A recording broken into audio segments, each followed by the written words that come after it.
Hey, hey, hey. Welcome back, welcome back, welcome back. This your girl Nay, aka Nina. How's it going? Um, come back with another part 3 of my story. I left off last time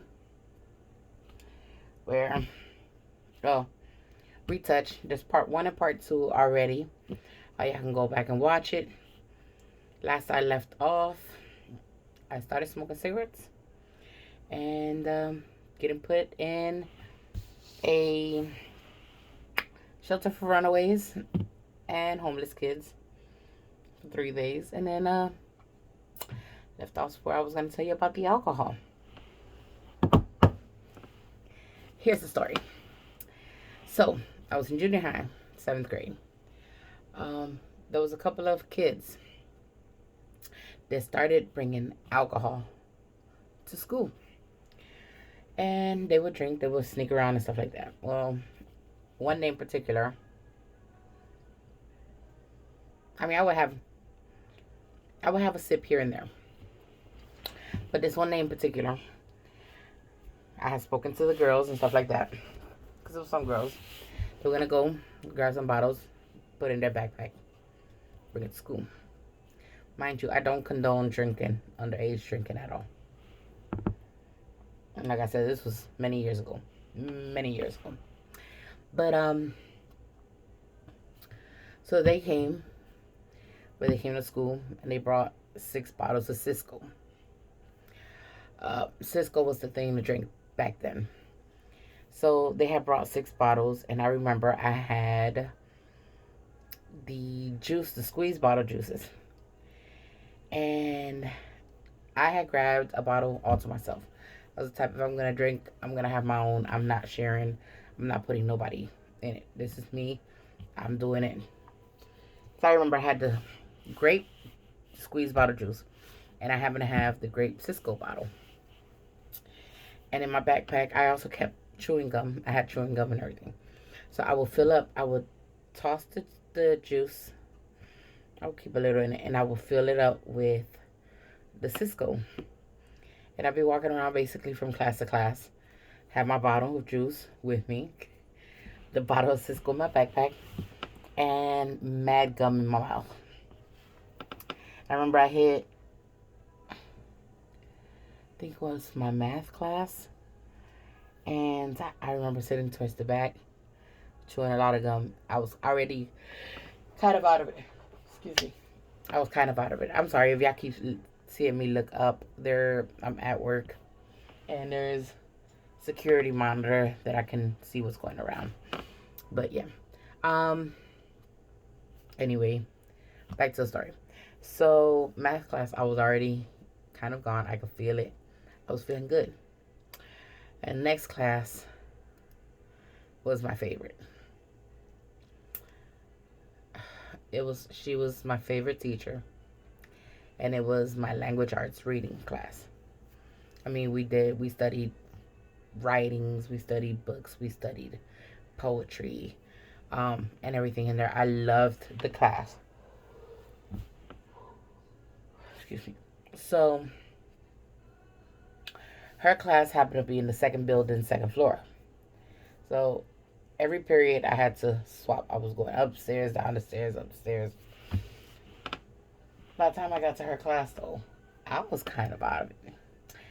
I was sitting in the back, which I normally don't do, but that day I happened to do it because I didn't want her to notice that I was under the influence.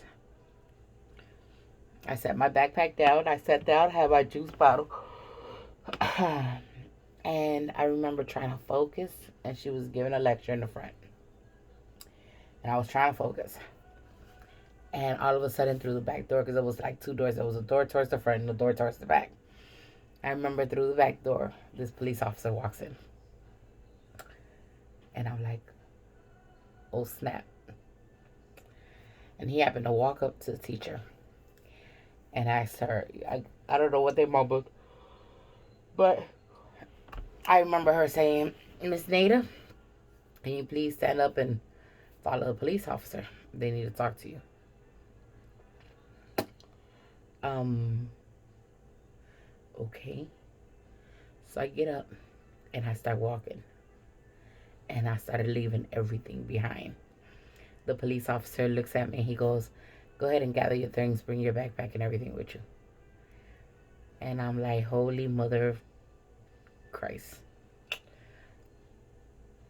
I'm in trouble. So I'm like, okay, I'm just gonna stick to my guns. Excuse me. I'm just gonna stick to my guns and I'm gonna face it. Police officer had me going down a set of stairs, round a corner, up another set of stairs. We're slowly gathering people, and I'm noticing that everybody that he's getting out of the rooms are people that has been drinking. I was like, ooh, somebody got caught, somebody told, something happened. Mind you, I'm the type, I wasn't telling nobody. So I'm like, I know it didn't come from me unless they saw my action. So we walk.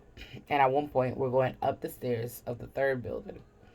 And I remember the officer looking at me. He goes, "Yeah, it's kind of hard to climb the stairs and stuff when you're under the influence, huh?" And I was like, "What are you talking about?" So we get to this one room. And he has us all lined up. And he asks us, "Do we have anything that we need to turn in?" No. Oh, when we walked in the building, I think there was a girl already in there with the other officer. So we're like, like something happened. Somebody ratted somebody out. And they ratted everybody else out. So they're like, "Are y'all sure? Hand your backpacks over." I'm like, fuck. I mean, excuse my language. Fudge. I'm caught. I'm caught. So the whole conversation, we all get caught. We all get written up. The three main girls that brought them and that actually brought the alcohol was expelled from school. The rest of us was suspended for 10 days.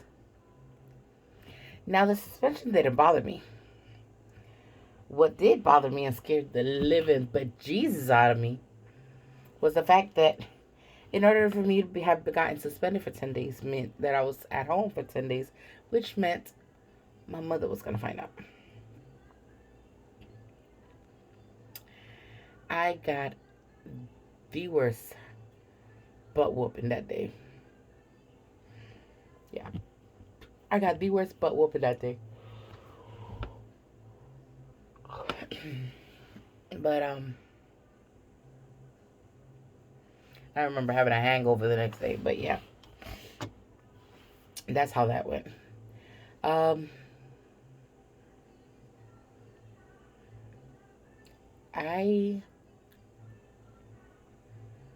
There's been a couple of times where I did things. I had a couple cigarettes. I had a couple drinks here and there. Um, I would take alcohol without nobody noticing. I started to build a pattern, basically. I started becoming addicted to something. I became addicted to cigarettes. I started becoming addicted to the alcohol. Um, Thinking that'll help me. But anyway, I think the second year. No, it was still that first year. Towards the end of the first year in junior high, I ended up having this little boyfriend, and I started dating this boy and stuff like that. Now, mind you, still a virgin, hadn't had anything. Well, me and him, he used to walk me to all of my classes. He'd meet me at the bell ring, and we would walk to the next class, and we'd try to have lunch together and stuff like that. So yeah, sometimes skip a class or whatever just to meet up with him or go watch him play physical ed, have PE. And uh yeah, we just kind of anyway, one day normally after school I would his bus would get there first. And so I'd walk him to his bus first and then I'd go to my bus stop and catch my bus after because um, my bus driver always ran a little late. So, so this day we're walking, it's after school, and we're walking to his bus stop. And his bus was there. And as a matter of fact, it was about to pull out. We were like running a little late. So he's like, okay, I'm about to miss my bus. So he starts off running. Okay, cool. He gets to the bus, he stops, turns around, looks at me, runs back, gives me the most sloppiest kiss ever. The most sloppiest. And the reason why I say the most sloppiest is I remember being caught off guard and just kind of standing there with my mouth open and feeling all of his saliva in my mouth. And he tells me he loves me and runs back to the bus and jumps on the bus. And I'm just standing there like, what the hell? Is this what kissing is about? Like, because I used to hear the girls. Oh my God, the girls were always on and on and on about kissing and how good kissing and da da da and da da da. And I just remember standing there at that point like, is this what all the fuss is about? Like the most sloppy is like, oh, I got this man's saliva in my mouth. So after that day, every time we meet up and get walked from class to class, we would stop and we would kiss. And we'd just be kissing. Kissing up underneath the steering wheels, kissing behind walls. We skip a class and stuff and just kiss. And that was mostly the extent of it. Then then summer came, end of school, and we had to leave. Like, I couldn't see him during. We used to talk on the phone, but I couldn't see him, and I don't think I saw him again since then. Yeah, so that was my first actual boyfriend, my first kiss. It was okay. Uh,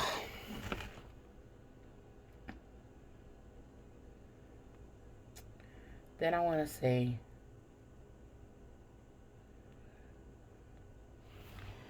there was a situation that happened.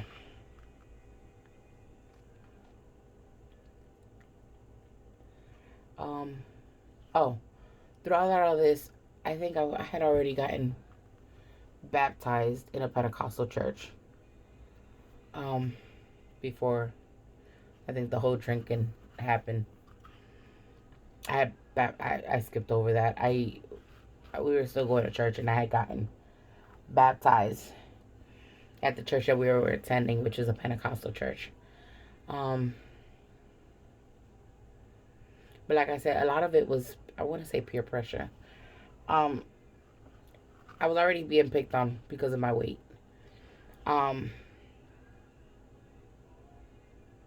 I didn't want to add to it at school and get picked on because I was a little church girl or, belief. Especially when everybody else, nobody was really in school talking about God or Jesus or anything like that. I didn't want to be the odd one out. I didn't want any more negative attention towards me because of things. So I did what I did to try to fit in. Not knowing during that time that, hey, you can't do this. You can't smoke cigarettes. You can't drink alcohol because there's already a family history of addiction. I didn't know that my family had an addictive behavior. That we have a lot of alcoholics in our family, or anything like that. So once I picked it up, once I started, it started becoming hard for me to let it down, to put it down. I would find any means and ways to get a cigarette, to get something, get a beer, get a drink, an alcoholic beverage, a Cisco, whatever it was. Um, MD 2020, um, Wild Irish Rose. Um, yeah, that's how far back. um, and things kept kind of going, rolling downhill to the point where it started affecting not only my school, but it started affecting my home life. I went from being this sweet, caring girl to being this girl where anybody try to discipline me about anything, and it's like, I don't care. You're not my dad. And I used to say that to my stepdad. And I knew deep down it hurt it, but it was, my sister had already been sent away to my dad's. Um, and this and that. And I kind of felt like, you know, my mom and dad ain't together. And it's like, I miss my dad. I want my dad. I want my dad. And I started becoming this bad child. And all I can remember is always saying, I want my dad. I want to be with my dad. And I got so bad that I remember my mom purchasing me a ticket and saying, you want your dad? You're going to have your dad. I don't want to send you to your dad. But if that's what you want, you can go to your dad. And I remember I saw her cry. But my mom was tough. But not tough as in she was whooping our ass or anything, or, you know, beating on us or cussing us out. No. I mean tough like my mom would try not to show her true emotions. Because at the end of the day, she had to be strong for her kids. She still had to raise 3 kids. With or without somebody in her life. She had 3 kids that needed her. And I know it must have been hard knowing that one of her kids is being a rebel and causing so many issues and acting like she doesn't care about her mom.